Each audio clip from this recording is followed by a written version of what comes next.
Olá pessoal, vamos a mais uma dica aqui do cursinho Exatas, que melhor prepara em Brasília. Eu sou o professor Gustavo e nós vamos falar um pouquinho agora de progressão aritmética. Acompanha comigo. Nós temos aqui uma sequência 2, 6, 10, que obedece um padrão muito interessante, olha só. De um termo para o outro eu estou sempre somando a mesma quantidade. Legal. Em outras palavras, eu posso dizer que a diferença entre esses dois é a mesma. Entre dois consecutivos. Sempre que eu subtraio um termo do anterior, eu obtenho o mesmo resultado nessa sequência. Nós podemos chamar esse resultado de diferença ou de resto, daí vem esse Rzinho, olha só. A razão que é o resto dessa subtração vai ser sempre que eu subtraio um termo do seu antecessor. Tá? Tirando o primeiro, que não tem antecessor, óbvio. Tá? Então, isso é constante na minha razão, e aí na minha sequência.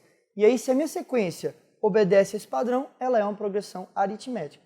Nós podemos achar qualquer termo no meio dessa sequência, desde que nós tenhamos algumas informações aí. Olha só, a partir do primeiro, se eu somo a razão, eu chego no segundo. Se eu somo a razão duas vezes, mais 4, eu chego no terceiro. Se eu somo a razão 3 vezes, eu chego no quarto, e assim por diante. Então, a partir do primeiro, se eu somo a razão n menos uma vez, sendo a posição n que eu quero achar, eu vou chegar aí e vou obter o meu termo desejado. Podemos, então, escrever A1 mais a razão vezes n menos 1, n menos 1, sendo igual o termo qualquer que eu quero achar. Eu poderia estar saltando não do primeiro, mas, por exemplo, do terceiro termo. Aí eu poderia ter isso aqui, ó, que o AN é o A3 mais R, agora vai ficar N menos 3, que é a diferença de posição deles. Quantas vezes eu salto com a razão. Poderia utilizar o quinto, A5 mais R, N menos 5. Então, olha só, eu posso utilizar qualquer termo, não necessariamente eu preciso do primeiro. Então, não preciso ficar dando volta, achar o primeiro para depois achar o que eu quero. Não. Se ele deu o terceiro, usa o terceiro e vai embora. Ser feliz. A soma dos N primeiros termos vai ser a média entre o primeiro e o último, vezes a razão. Pronto. E o que a gente tem de interessante na PA é que quando dois termos aí, ó, vou utilizar esse que a gente já tem. 2, 6, 10, 14, 18.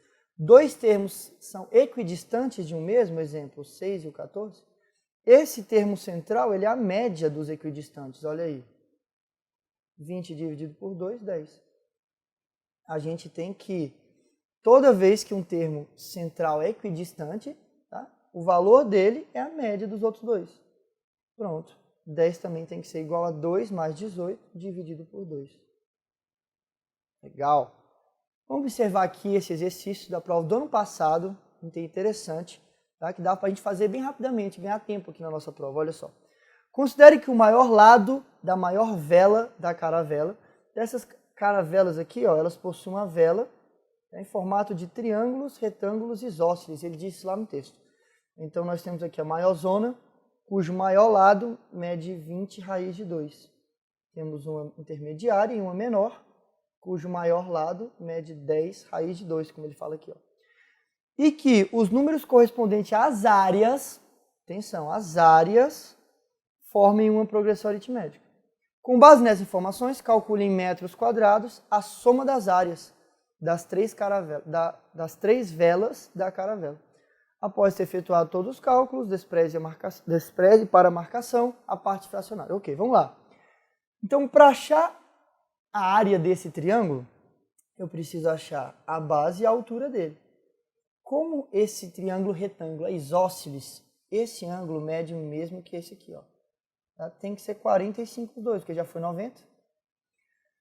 A gente pode observar que esse lado tem a mesma medida desse. Tá? E se nós completarmos com outro triângulo congruente aqui, nós vamos ter um quadrado. E essa diagonal funciona como a hipotenusa do triângulo. Então, a diagonal do quadrado, que é L raiz de 2, vai ser justamente 20 raiz de 2. Dividindo os dois lados da igualdade aí por raiz de 2, a gente obtém que L é igual a 20. E fazendo a mesma coisa com o triângulo menor, a gente observa que é 10. A área do quadrado é L ao quadrado, o lado ao quadrado. Tá? E como é metade de um quadrado, vai ser metade disso. Área maior, 20 vezes 20, 400. Dividido por 2, 200. Área menor, 10 vezes 10, 100. Dividido por 2, 50. Eu quero um termo aqui, ó, estamos falando das áreas já, tá? Que forma uma PA com esses outros três, e ele é central.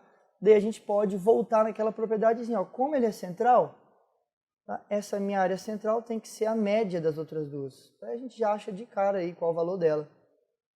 250 dividido por 2 vai dar 125. 125 que no caso está em metros quadrados. Somando todas, 50 mais 125 mais 200.